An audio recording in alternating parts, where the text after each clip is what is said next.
Alright, what's going on, guys? Trev back again, here to bring you another video. This one's going to be doing an MMA related video. This will be talking about Junior Dos Santos pretty much saying that he doesn't think Alistair Overeem deserves a title shot, and should Alistair Overeem get a title shot, he's going to request a blood test done. My thoughts on it and just kind of discussing with you guys. So I think that Junior Dos Santos has every right to deny Alistair Overeem a title shot and to request a blood test should he be given one. When Alistair Overeem comes back, I think he should probably fight somebody like maybe a top 2, 3, 4, 5 guy before he gets a title shot. Like when he comes back, have him fight Cain Velasquez, have him do a blood test for that fight. And then after that, maybe 3 or 4 or 5 months later, if he wins that fight against Cain clean, when he's clean, I must, say that because we haven't. I don't think we've seen a clean Overeem for a long time. I think it's probably been about, I want to say maybe 4 years, maybe 5 years since Alistair's been totally clean when he's fighting. When you just look at his build and the changes of his build. It's pretty obvious that was about when he started, and I think you can conclude that throughout all that time he was cycling on, cycling off for his fights, doing that kind of stuff to get into the type of shape that he's in. So we have not seen a clean Alistair Overeem fight since he was at like light heavyweight or maybe like his first heavyweight bout, and that's it.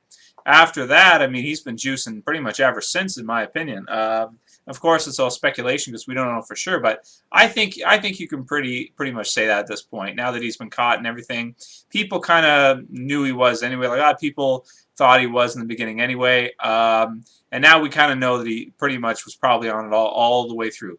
He was at least for sure on it in the Brock fight because he had testing issues before that fight. And then, of course, he was training with it to face Junior Dos Santos. And also, I think it's pretty conclusive to say that he was probably on it while he was in Strikeforce for most of his fights, and also probably when he was fighting in Dream and K1. Probably, I mean, he was on it for a long time, probably previous to going in to fight JDS the first time. So when he comes back, it'll probably be about next New Year time, January, February of next year, 2013. I don't want to see him get a title shot right away. I want to see him fight like Cain or maybe Daniel Cormier or somebody like that first. And again, have him blood test, randomly, not at a certain date. Because if you tell him what day you're going to do it, it's useless because he'll just cycle off if he's going to do it. I mean, he knew in the beginning anyway, when he was training for Junior Dos Santos, that he was going to be randomly tested twice, and yet he did the same thing anyway. He didn't change what he was doing. He knew they were going to test him randomly twice, and then the first random test, not even the second one, the first one, they caught him right then and there.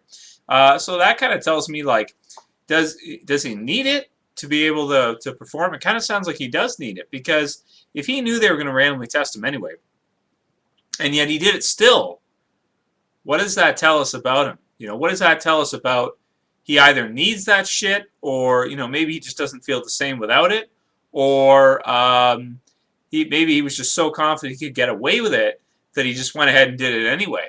So coming back up on next year, and when he comes back and he makes a return, I don't know, if he's 100% clean, taking random blood tests, which he probably won't even do. They probably won't even be able to blood test him, but at least if they're going to do a few random tests on him during his training camp, before the fight, after the fight, I think that would probably be pretty good. Obviously, he has to get off the stuff.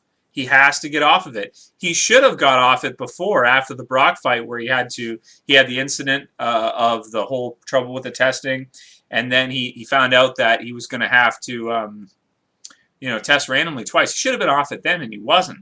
So it kind of seems like he really needs it.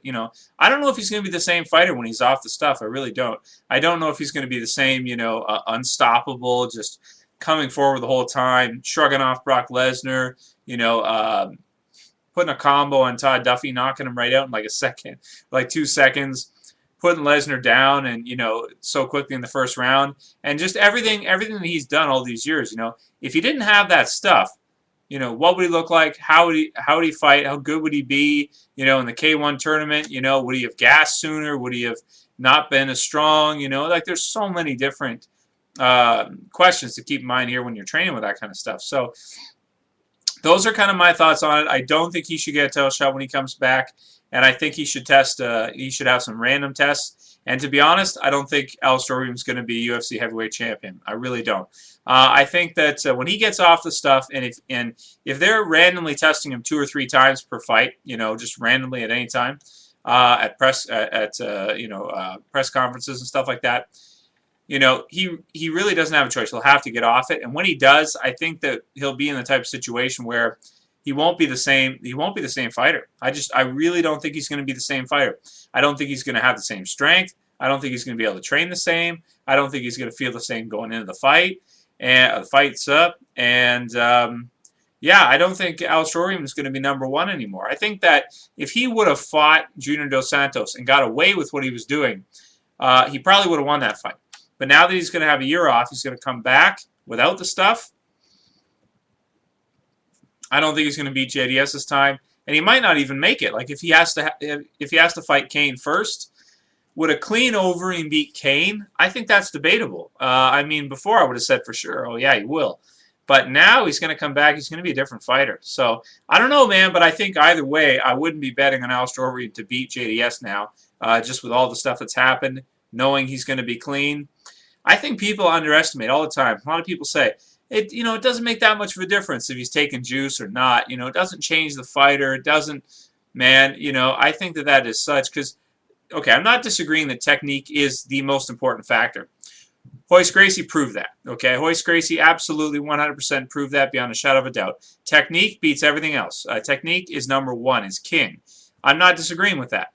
But the thing is, nowadays, everybody, has decent technique in every area of MMA.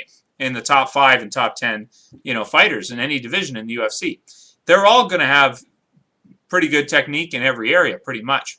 When you are able to take something like that and become that much stronger just from taking it, be able to train, twice as much, because literally, guys that are cycling, they can train twice as much as an average man, twice as much. Guys that cycle for bodybuilding competitions and stuff, and yes, all the pro bodybuilders, they cycle like crazy.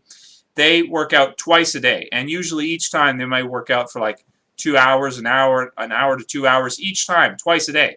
And the average man, a human being, can't do that. You really can't do that. You can't weight lift like that twice a day. You just can't. The recovery, won't be the same. It changes so many things. I think, again, I'm going to say it again. People underestimate the effects of juice. They really do. So when Alistair comes back, I don't think he should get that title shot. And eventually, if he even does, I don't think he's going to win it. Anyway, that's it for this video, guys. Let me know what you think about the situation. Alistair Overeem being caught, of course, for elevated testosterone levels. Obviously, we know he was taking something.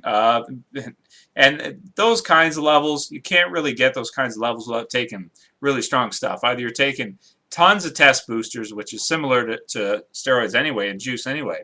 I mean, all this stuff, anytime you're taking your test level and you're making it, 14 times out of the average man, or at least double the allowed limit, you're changing everything about your body. Your hormones, I mean, they're everything, man. You change someone's hormones, you change them as a human being, literally. That's it for this video, guys. See you for the next one later. Peace.